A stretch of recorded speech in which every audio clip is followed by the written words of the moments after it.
Halo Sobat Warta Kota, kini Anda sedang menyaksikan berita terpopuler hari ini. Bersama dengan saya, Johnny Tari, dan rekan saya, Desi Selviani. Apa kabar, Desi? Baik, Oke, Non. baik. Ada berita apa aja nih, Desi? Nah, ini berita pertama ada dari KAI Komuter nih, KRL, tadi pagi. Sempat chaos tadi pagi ya. Iya. KAI Komuter menyampaikan permohonan maaf atas gangguan layanan akibat insiden anjloknya rangkaian komuter lain nomor 1189 relasi Bogor-Jakarta Kota di emplasemen Stasiun Jakarta Kota Selasa 5 Agustus sekira pukul 7 pagi nih, jam-jam sibuk nih, Non. Iya, ya. Itu jam-jamnya orang berangkat ke Iya, kantor, berangkat kerja dan bener. sebagainya. Chaosnya kayak apa tuh ya? Itu nggak usah ada anjlok aja, itu chaos ya. Iya, Desi, ya. bener-bener. Oke, Gimana baik ada Desi, anjlok? insiden ini tuh sempat membuat panik tentu saja. Para penumpang panik, namun pihak KAI Komuter memastikan semua penumpang pada pagi hari itu berhasil dievakuasi dengan aman. Paniknya ke kantor banget ya sebenarnya. Paniknya ya karena mesti WhatsApp bosnya nih Iya, ya, gitu benar. ya. Baik, informasi ini disampaikan langsung oleh VP Corporate Secretary KAI Komuter, Joni Martinus. Menurut pernyataan Joni, evakuasi rangkaian kereta sudah dilakukan segera pasca insiden dan kini tengah fokus pada proses perbaikan dan juga pemeriksaan sarana dan prasarana untuk memulihkan operasional layanan komuter lain seperti sedia kala. Jadi yang anjlok tadi itu sudah diperbaiki lah, ada Perbaiki perbaikan ya, lagi tengah perbaikan ya. ya. Cuma kan ya. jadi jam-jam Jam-jam hektik ya. keberangkatannya jadi kacau nih kayaknya Iya, ya. benar. Oke. Dan dia juga menegaskan bahwa keselamatan penumpang menjadi prioritas utama dan tindakan pun diambil untuk menghindari potensi bahaya lanjutan. Baik, Desi, di sisi lain, pengelola layanan komuter lain sedang melakukan juga nih normalisasi operasional perjalanan. Berarti Jadi belum sampai sekarang normal. belum normal ya. Masih Lumayan banyak lama tersendat ya, udah 6 jam berarti sampai Karena sekarang jalurnya masih. kan panjang ya, Desi ya. Iya. Jalur sibuk juga itu ya. Benar. Oke. KAI Komuter juga segera mengaktifkan jalur alternatif atau rekayasa jadwal untuk perjalanan mengurangi dampak gangguan layanan bagi pengguna. Petugas di lokasi juga memastikan area aman sebelum operasional bisa dijalankan kembali. Jadi ini berarti gimana sore nanti pas pulang kerja? Kira-kira udah normal Jadi, belum ya, Non ya? Sebaiknya nih ya, saran untuk masyarakat dan juga warga yang menggunakan KRL untuk relasi Bogor-Jakarta. Kalau misalnya memang belum normal juga sampai dengan jam 4 atau setengah 5 sore, baiknya sih cari alternatif aja ya. Masalahnya Bogor tuh kayaknya nggak ada.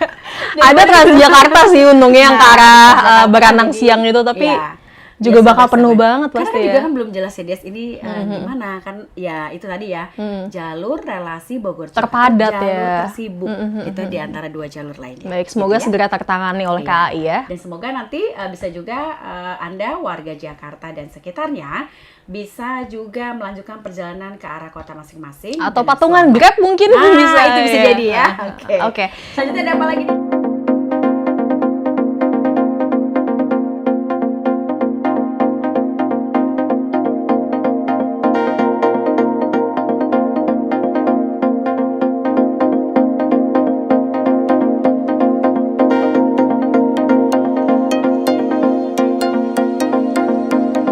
Kita selanjutnya beralih ke pendukung diehard Presiden ke-7 Joko Widodo atau Jokowi, Sylvester Matutina. Usai ya Des ya, pendukung diehard. Diehard banget ini. Biasa.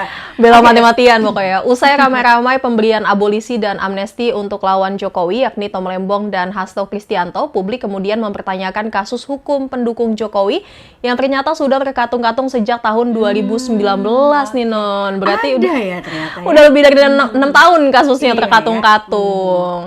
Baik, publik juga bertanya-tanya, kenapa Sylvester Matutina tidak kunjung ditahan juga atas kasus pencemaran nama baik mantan Wapres Yusuf Kalla yang sebenarnya putusannya sudah inkrah. 6 tahun udah ingkrah tapi nggak ini ya, Non ya. Lamaan gak sih, Des? Kasus ini ternyata udah bermula nih, Non, dari 15 Mei 2017 saat Sylvester Matutina menyampaikan orasi di depan Mabes Polri.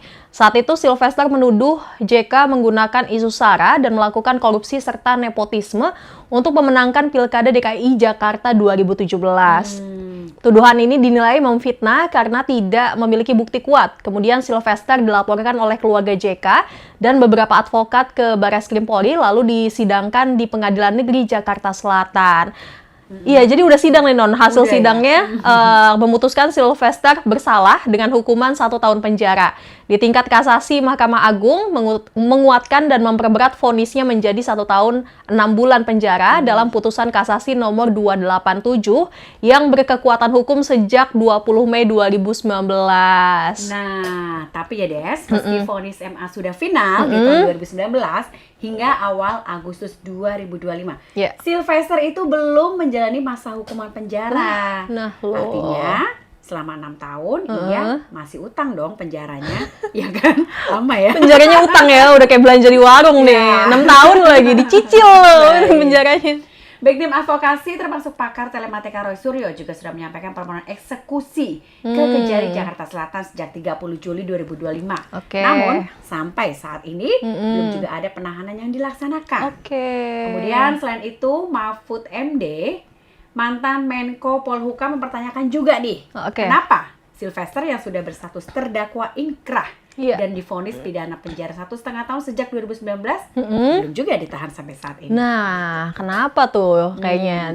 Karena Mahfud MD juga menegaskan bahwa vonis itu nggak bisa dibatalkan hanya dengan adanya permintaan maaf dari pihak JK sekalipun. Jadi ada apa ya, Nonnya kok bisa nggak menjalani vonis hakim nih udah 6 tahun ya kan? Agak curiga juga ya, nggak ada keterangan apapun lagi ya. Makanya itu, Kapus Penkum Kejagung, Anang Supriyatna menyampaikan bahwa Kejari Jaksel juga sudah siap mengeksekusi Sylvester dan pihaknya telah memanggil yang bersangkutan pada 4 Agustus lalu. Sylvester Matutina mengklaim bahwa kasus sudah diselesaikan secara kekeluargaan dan hubungannya dengan JK baik-baik saja. Dia menyebut telah bertemu beberapa kali dengan JK dan menganggap sudah berdamai nih, Non. Masa iya sih ya, Des ya? Ini kasus seperti ini agak lumayan besar dan cukup penting ketika itu ya. Katanya juga pihak JK menurutnya melalui juru bicaranya Hussein Abdullah menyatakan bahwa JK tidak pernah bertemu atau mengenal Sylvester. Yang bener yang mana nih? Jadi kan udah damai apa belum nih?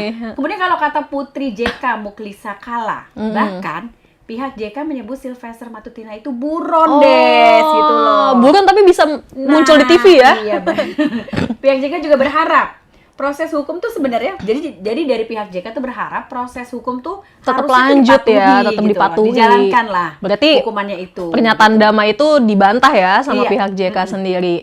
Oke, setelah ditagi-tagi sama masyarakat, Kepala Pusat Penerangan Hukum Kejagung, Anang Supriyatna buka suara. Anang mengatakan putusan pengadilan terhadap perkara Sylvester sudah berkekuatan hukum tetap atau inkrah. Oleh sebab itu tidak ada alasan untuk menunda penahanan terhadap pimpinan organ relawan Presiden ke-7 RI Jokowi tersebut.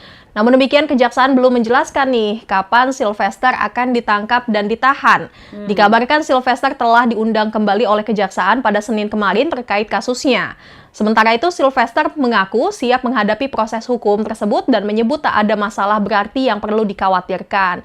Dia juga mengaku nggak masalah apabila ditahan oleh Kejaksaan. Nah, masalahnya kalau dia mengaku tidak masalah, kenapa nggak dari kemarin-kemarin? Kenapa nggak 6 tahun lalu? Oke, kita lihat aja perkembangan berita selanjutnya ini. Baik.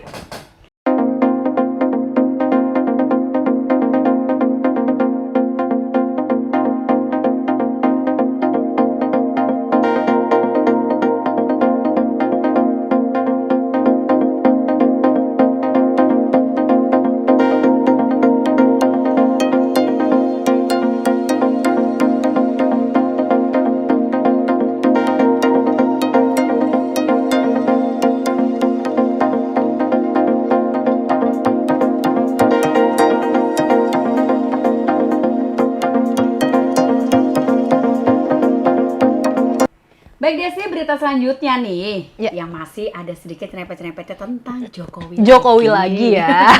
Jokowi lagi. Tiba-tiba aja nih, Des, Presiden RI Prabowo Subianto melepaskan musuh-musuh Jokowi melalui amnesti. Waduh, kok bisa, Non? Siapa aja nih musuh Jokowi yang akhirnya bebas dari penjara?